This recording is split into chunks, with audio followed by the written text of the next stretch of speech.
Shalom anak-anak sekolah minggu. Apa kabarnya hari ini? Selamat hari minggu buat kita semua. Kakak berharap dimanapun kalian berada saat ini, kalian selalu dipenuhi dengan sukacita. Meskipun hari ini kita belum bisa beribadah ke gereja, kita belum bisa membaca Alkitab bersama-sama, kita juga belum bisa bernyanyi memuji nama Tuhan di gereja, tapi anak-anak Tuhan harus tetap semangat memuji nama Tuhan dari rumahnya masing-masing. Baiklah adik-adik, sebelum kita mulai mendengarkan firman Tuhan, membaca firman Tuhan, ayo persiapkan diri kalian, segera ambil Alkitab dan kita akan membacanya bersama-sama nanti, boleh dengan bantuan kakak, abang, ataupun orang tua. Kalau adik-adik sudah menyiapkan Alkitab, mari kita duduk yang rapi, kita ambil sikap, kita mau bersatu di dalam doa. Allah yang baik, Allah yang bertahta dalam kerajaan surga, terima kasih Tuhan buat penyertaan-Mu yang kami rasakan. Sampai pada pagi hari ini, Engkau masih memberikan kami nafas kehidupan. Allah yang baik, sebentar lagi anak-anak sekolah minggu akan mendengarkan firman Tuhan dari rumah mereka masing-masing.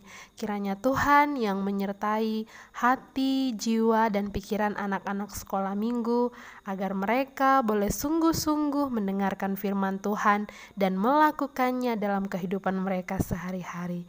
Berfirmanlah ya Bapa. Terima kasih Yesus, kami telah berdoa dan mengucap syukur. Amin. Baiklah adik-adik, mari kita membuka Alkitab kita. Kita akan membaca firman Tuhan yang tertulis di dalam Yohanes 20 ayatnya yang ke-24 sampai 29. Mari kita baca bersama-sama di bawah perikop Yesus menampakkan diri kepada Thomas. Tetapi Thomas, seorang dari ke-12 murid itu yang disebut Didimus, tidak ada bersama-sama mereka.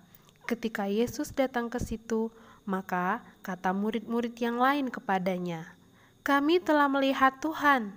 Tetapi Thomas berkata kepada mereka, "Sebelum aku melihat bekas paku pada tangannya, dan sebelum aku mencucukkan jariku ke dalam bekas paku itu, dan mencucukkan tanganku ke dalam lambungnya, sekali-kali aku tidak akan percaya."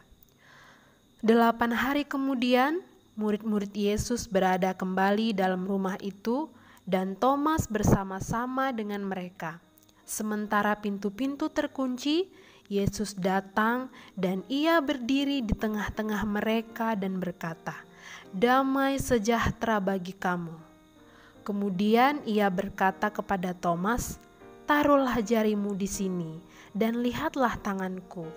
Ulurkanlah tanganmu dan cucukkan ke dalam lambungku, dan jangan engkau tidak percaya lagi, melainkan percayalah." Thomas menjawab dia, "Ya Tuhanku dan Allahku." Kata Yesus kepadanya, "Karena engkau telah melihat aku, maka engkau percaya. Berbahagialah mereka yang tidak melihat, namun percaya." Amin. Nah, adik-adik, tema kita pada hari ini adalah percaya walau tidak melihat. Nah, kakak mau kita membacanya sama-sama. 1, 2, 3. Percaya walau tidak melihat. Baiklah adik-adik, sekarang kakak mau tanya dulu nih. Siapa yang tahu jumlah murid Yesus ada berapa? Ya, betul, ada 12. Nah, kali ini Nats firman Tuhan menceritakan tentang salah seorang murid Yesus yang bernama Thomas. Nah, adik-adik masih ingat kan? Ketika pagi-pagi sekali Maria dan perempuan yang lainnya datang ke kubur Yesus, dan mereka melihat kubur Yesus sudah kosong dan mayat Tuhan Yesus sudah tidak ada lagi di dalamnya. Lalu malaikat menyampaikan kepada mereka bahwa Yesus sudah bangkit, Yesus hidup. Kemudian Maria dan perempuan yang lainnya menyampaikan berita itu kepada murid-murid Tuhan Yesus. Semua murid-murid Tuhan Yesus merasa terkejut dan tidak percaya. Bayangkan, mana mungkin orang yang meninggal bisa hidup kembali. Di saat seperti itulah Tuhan Yesus lagi-lagi menunjukkan kekuasaannya. Ketika murid-murid Tuhan Yesus sedang berkumpul dalam suatu ruangan yang tertutup dan terkunci, tiba-tiba Tuhan Yesus datang dan menampakkan diri kepada murid-muridnya. Adik-adik bisa lihat kan betapa terkejutnya murid-murid Tuhan Yesus melihat ternyata Tuhan Yesus hidup lagi. Tapi adik-adik, pada waktu itu ada salah satu murid Yesus yang tidak ada ketika Yesus menampakkan dirinya. Kalian pasti sudah tahu kan dia siapa? Ya, Thomas. Pada waktu itu Thomas sedang tidak ada berkumpul bersama dengan murid-murid yang lain.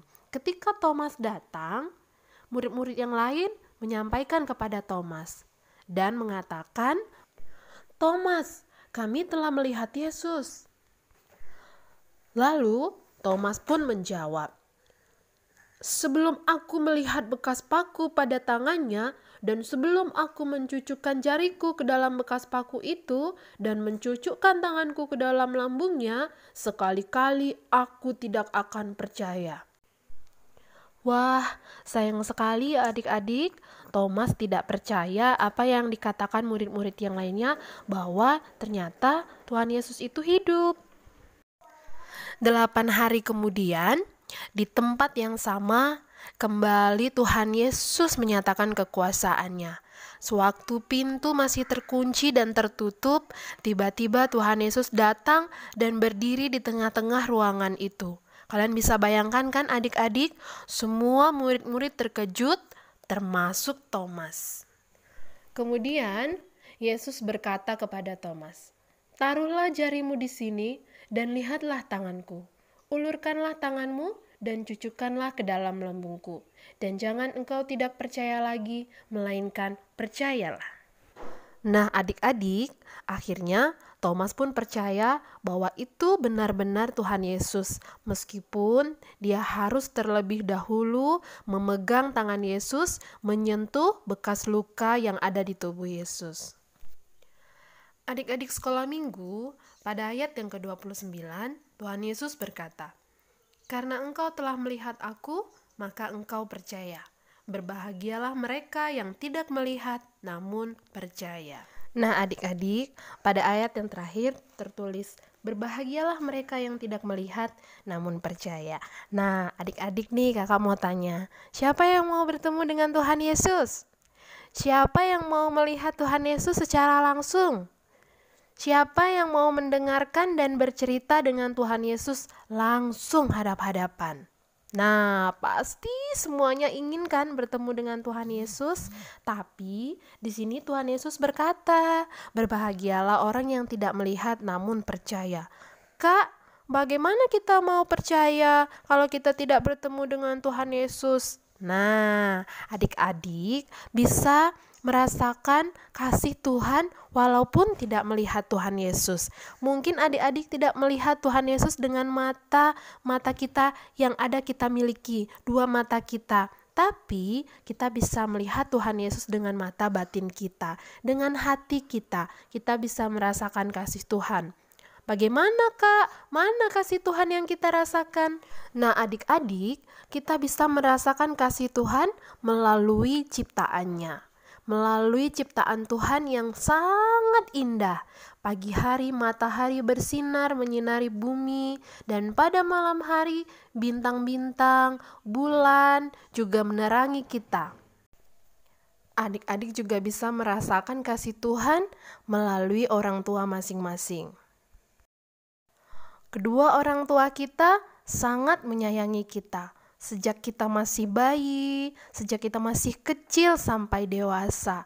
Orang tua kita, bapak mama kita menjaga kita dan memberikan apa yang kita butuhkan. Mengajari kita belajar, mengajak kita bermain. Bahkan Ada orang tua kita yang harus bekerja siang dan malam untuk mencukupi kebutuhan adik-adik semua.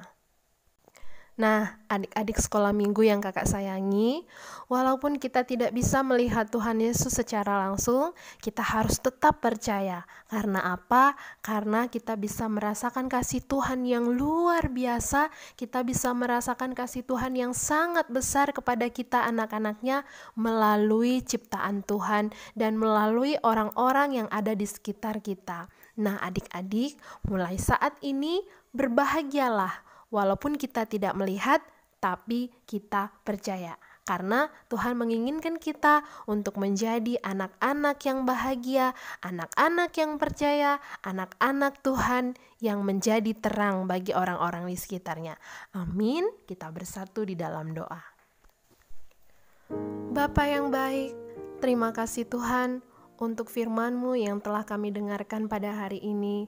Engkau mengajarkan kami untuk semakin percaya kepada Tuhan Yesus. Walaupun kami tidak bisa melihat Tuhan, kiranya Tuhan yang memberikan kekuatan kepada seluruh anak-anak sekolah minggu dan memampukan mereka agar boleh memakai firman Tuhan di dalam kehidupan mereka sehari-hari. Bapa, terima kasih. Ampuni segala dosa-dosa kami. Di dalam nama Yesus Kristus kami berdoa dan mengucap syukur.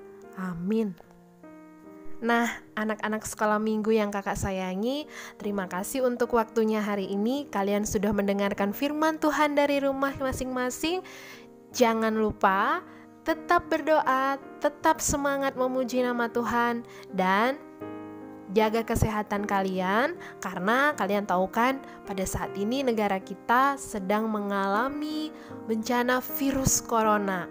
Nah, tetap berdoa, tetap semangat, jaga kesehatan. Selamat hari Minggu, Tuhan Yesus memberkati.